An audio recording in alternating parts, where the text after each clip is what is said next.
मुख्यमंत्री श्री देवेंद्रजी फडणवीस साहब। घर में घुस के मारा है। भारत माता की, भारत माता की, छत्रपति शिवाजी महाराज की, धर्मवीर छत्रपति संभाजी महाराज की जय भवानी, जय भवानी। माझ्यासोबत एकदा म्हणायचं आहे, सुन ले बेटा पाकिस्तान, बाप है तेरा हिंदुस्तान।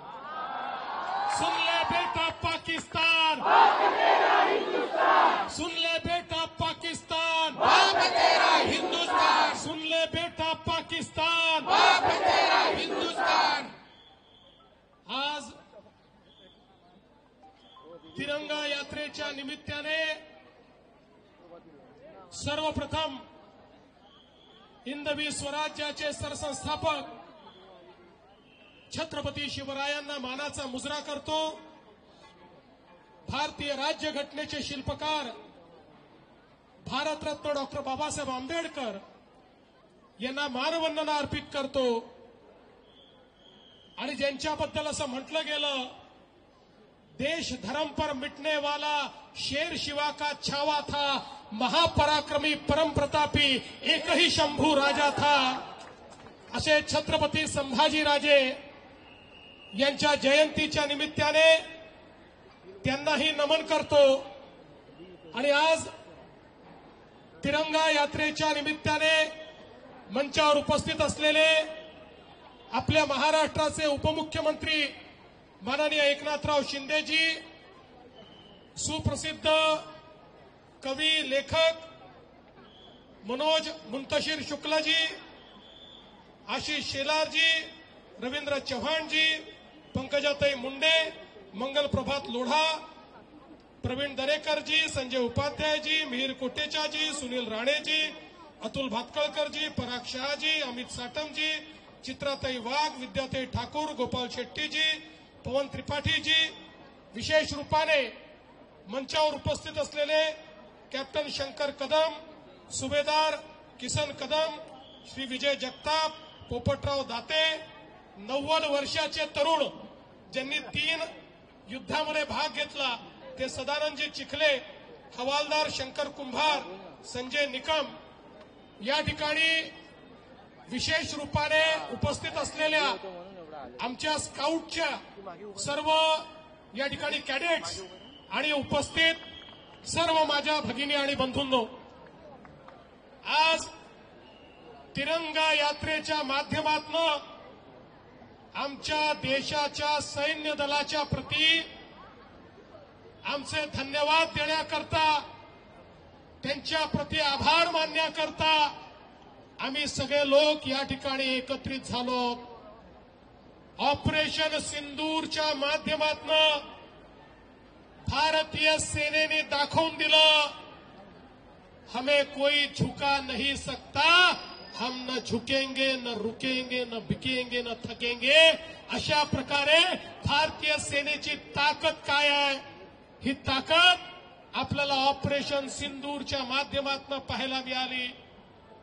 पहलगाममध्ये आमच्या 27 बांधवांना ज्या बर्बरतेनं मारण्यात आलं, धर्म विचारून मारण्यात आलं, कुटुंबासमोर मारण्यात आलं, बायको समोर नवऱ्याला मारलं, मुलांसमोर बापाला मारलं, अशा प्रकारचं बर्बरतापूर्ण हत्याकांड या भारताच्या नव्हे तर जगाच्या इतिहासात अलीकडच्या काळात आपल्याला पाहायला मिळालं नव्हतं। आणि म्हणूनच देशाचे प्रधानमंत्री माननीय नरेंद्र मोदीजींनी सांगितलं, जिन इरादों ने भारत में इस प्रकार का काम किया है, जिन इरादों ने दहशतवाद को भारत में इस प्रकार से हमारे लोगों को मरने पर मजबूर किया है, उन इरादों को और उन इरादों के इंफ्रास्ट्रक्चर को चकनाचूर कर दिया जाएगा। आणि आपल्या माननीय प्रधानमंत्री मोदीजींच्या नेतृत्वाखाली भारतीय सैन्याने ऑपरेशन सिंदूर हे लॉन्च केलं। कारण आमच्या भगिनींचं जे कुंकू होतं ते पुसण्याचं काम ज्या आतंकवाद्यांनी आणि ज्या देशांनी केलं होतं त्याला नेस्तनाबूत करण्याकरता ऑपरेशन सिंदूरची सुरुवात झाली. आणि ऑपरेशन सिंदूरमध्ये अतिशय अचूक पद्धतीनं प्रिसिशन पद्धतीनं भारतीय सैन्याने आतंकवाद्याचे 9 अड्डे हे पाकिस्तानमध्ये घुसून त्या ठिकाणी उद्ध्वस्त करून टाकले. मला सर्वात जास्त आनंद कशाचा असेल तर ज्या ठिकाणी ते हरामखोर कसाबनी प्रशिक्षण घेतलं तो अड्डा देखील या ठिकाणी नेस्तनाबूत करण्याचं काम केलं.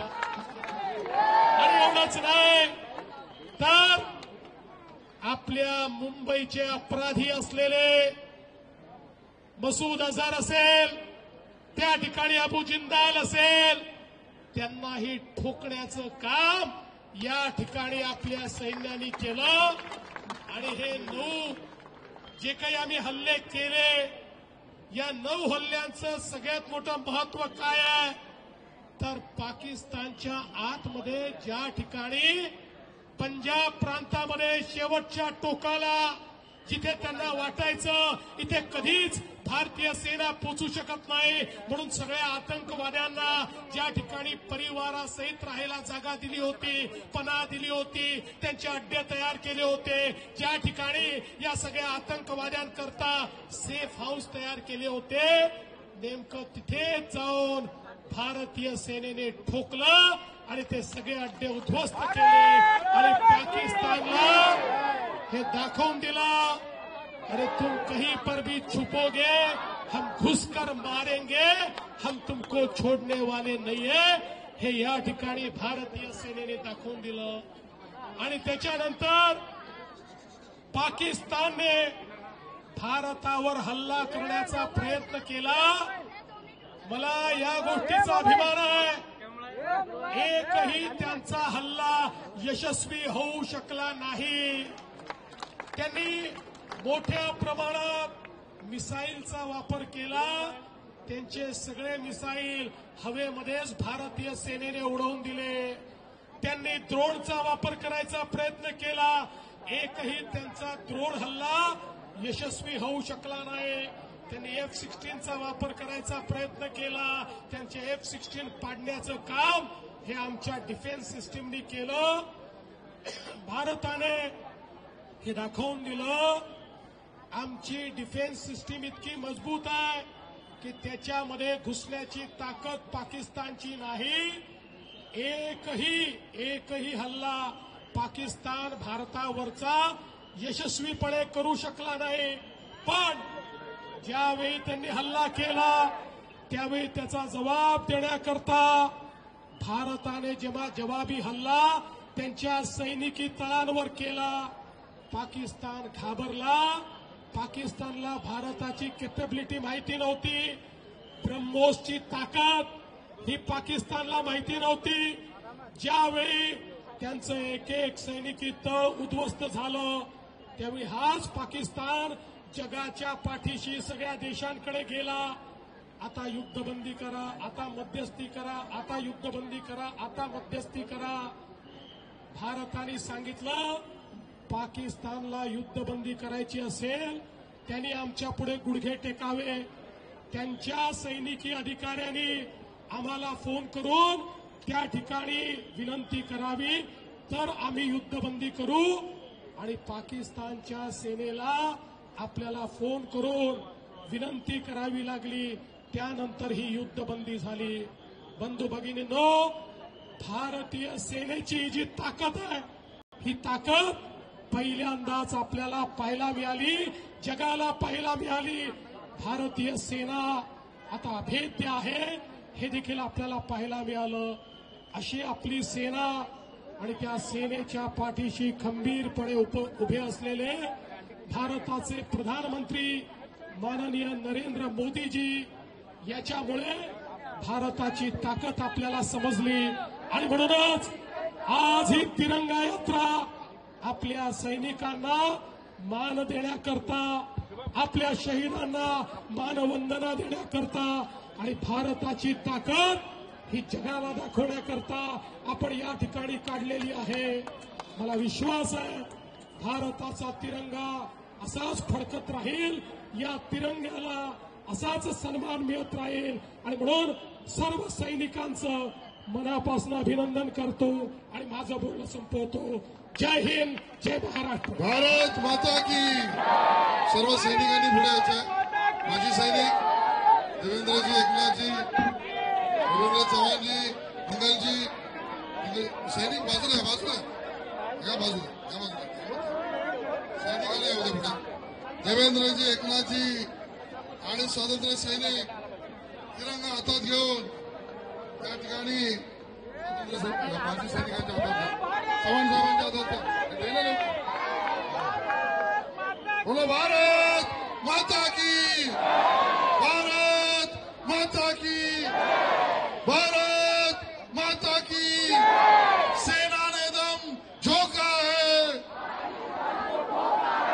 सेना ने दम झोंका है. भारत माता की. आता देवेंद्रजी, शिंदे साहेब, चव्हाण साहेब आणि आपले माजी सैनिक पुढे जातील. सगळे त्यांच्या मागोमाग आपण चालू आणि तुकाराम ओंबळे चौकापर्यंत आपण जाऊ. धन्यवाद. सुनील लाडेजी सूचना दे. चला, सर्व कार्यकर्त्यांना विनंती आहे, सर्व नागरिकांना विनंती आहे की माननीय